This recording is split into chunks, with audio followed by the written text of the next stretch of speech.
Queria a tua análise sobre o jogo, o desempenho da equipe e muita reclamação, claro, com relação à arbitragem. Foi um jogo de competição que a gente esperava, né, pela característica.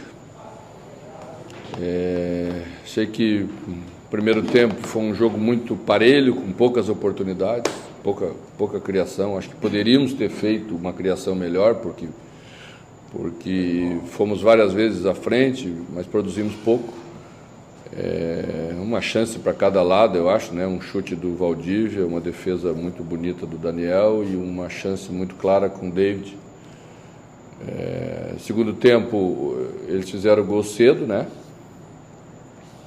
A gente mexeu na equipe, que já estava previsto, ia mexer de qualquer jeito. Acho que melhoramos, empatamos, poderíamos ter vencido, no meu ver, no final, porque quando ficamos com um a mais, né? A superioridade foi tamanha que faltou um pouquinho de experiência de equipe para a gente, para aproveitar essa condição, uma chance um pouquinho mais lúcida, mais trabalhada para ganhar. Acho que deixamos 2 pontos aqui. Mano, um empate fora de casa, um time que sai perdendo, muitas vezes é um ponto ganho. O deixar 2 pontos, ele se explica também no contexto do campeonato, na sequência de empates que o Inter tem? Não. Cada jogo, tem que analisar cada jogo. Não podemos ficar analisando o pacote, né? Senão a gente vai misturar tudo. Estamos analisando o contexto final do jogo. Deixamos 2 pontos porque a chance estava boa para fazer 3 pontos, né? Então, é isso que lamentamos. A reta final do jogo se desenhou para a gente vencer. Mano, eu queria que você falasse sobre os ânimos dos 2 times, dos 2 bancos, discussão do técnico adversário, reclamação da segunda arbitragem. Você acha que foi jogo para desses ânimos exaltados? Não? Sabe que eu não gosto muito de falar de arbitragem, né? Das reações dos jogadores. Eu acho que quando o árbitro é ruim, tudo fica ruim. Né? E esse árbitro, ele provoca os ânimos dos jogadores. Pode ver que ele jamais conversa com um atleta, ele orienta um atleta, ou ele orienta alguém, ele enfrenta o atleta. Ele faz gestos muito bruscos, então o jogo fica desse jeito. Né? Você vê que não aconteceram lances no jogo em si que levasse o jogo a ser brusco. Não houve falta feia, aconteceram faltas normais, o jogo era fácil de ter sido levado. Tenho certeza que um árbitro bom levaria o jogo bem tranquilamente. Lembrando que no VAR era Éber Roberto Lopes, um árbitro experiente, mano, comandando pela TV o jogo. Não, eu estou falando só do árbitro. Sim. De dentro do campo. A característica dele. Claro. Agora, camisa 9, a função de centroavante, está sendo hoje a tua maior dor de cabeça, mano? Bom, nós temos 3 jogadores no elenco que são mais jogadores da última função, né? O Alemão um pouquinho menos, que é um jogador de movimentação, mas tem força física, então se impõe no embate contra 2 zagueiros. E temos o Wesley e temos o Cadorini. Os outros jogadores todos são de mais movimentação. A gente escolheu essa forma para ter competitividade, ter movimentação, ter um ataque mais rápido. Né?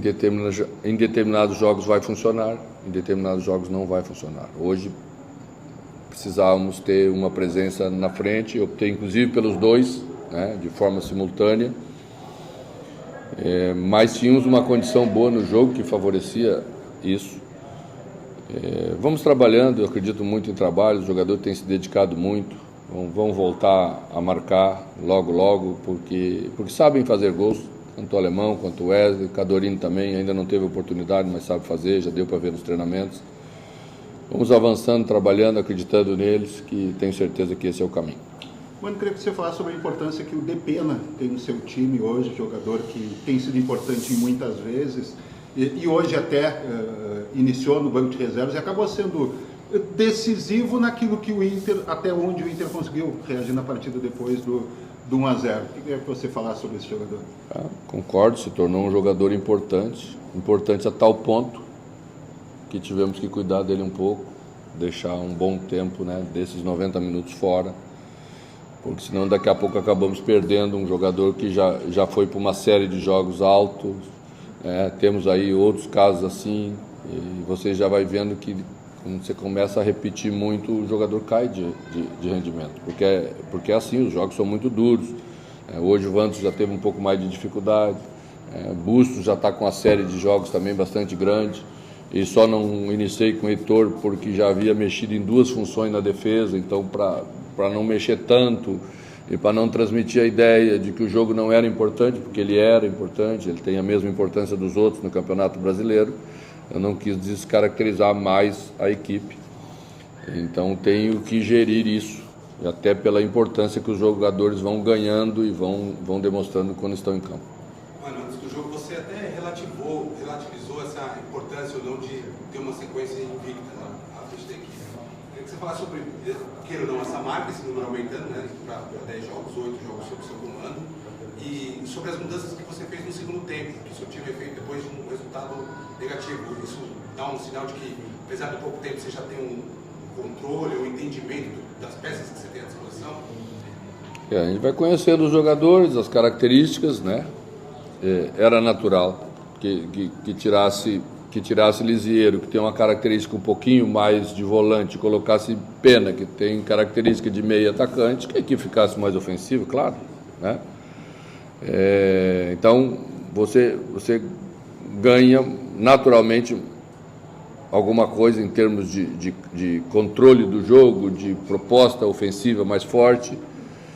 Hoje, na última parte, também coloquei Maurício no lugar de Edenilson, a equipe era mais ofensiva ainda, mas também você vai vendo que repete Edenilson, daqui a pouco o jogador sente um pouco, não vai conseguindo entregar, e temos jogadores com capacidade para acrescentar em determinados momentos do jogo. Foi o que a gente fez. Fico feliz que os jogadores entraram bem, estamos com o espírito de buscar a vitória, independentemente do que o adversário faz, dos méritos que tem do outro lado, estamos lutando pela vitória até o final em quase todos os jogos. Então vamos em frente aí que o caminho é esse. E a visibilidade? A visibilidade é um detalhe, né? É bom, claro que é bom não perder, né? Mas temos que acrescentar mais vitórias a essa invencibilidade para ela ter um gosto como nós queremos que ela tenha. Mano, eu gostaria de te ouvir sobre a estratégia com os volantes e os pés invertidos, Lisieiro pela direita, o Gabriel pela esquerda, e sobre a situação da lateral esquerda. Para terça-feira, o René é um problema, está fora, porque hoje o Moisés ele parece que esteve um pouquinho abaixo, ele estava muito tempo parado, né? O Moisés vinha voltando de lesão, né? Realmente uma retomada. O jogo exigiu bastante dele, porque o Cuiabá usou jogadores de velocidade, jogadores agudos pelos lados, né? Na primeira parte, 2, um de cada lado. Na segunda, Valdívia um pouco mais na extrema, então vindo um pouquinho mais armar, mas Alisson sempre muito agudo. Então, é um ritmo de 90 minutos bastante forte, né, para quem está voltando. Penso que René vai estar à disposição. Tivemos o cuidado exatamente de não correr o risco, né, porque saiu com um pouco de dor muscular, não teve nenhuma lesão, fizemos os exames, não apresentou nenhuma lesão, mas é um sinal, né? É um jogador também que não vinha jogando no Flamengo como titular, então você coloca numa sequência de jogos, aparecem alguns desgastes naturais, tá? Então, sobre os volantes, nós entendimos que íamos ter um pouco de dificuldade para armar a jogada, por perder um jogador, por colocar um jogador com característica um pouquinho diferente. Então a inversão do pé é exatamente para favorecer a armação de uma jogada na linha de volantes um pouco mais qualificada, né? Lisieiro trazendo da extrema ou do lado para dentro, para logo encontrar Alan Patrick, encontrar pela esquerda um jogador mais agudo. Foi numa dessas inversões que a gente chegou com a jogada mais clara do primeiro tempo.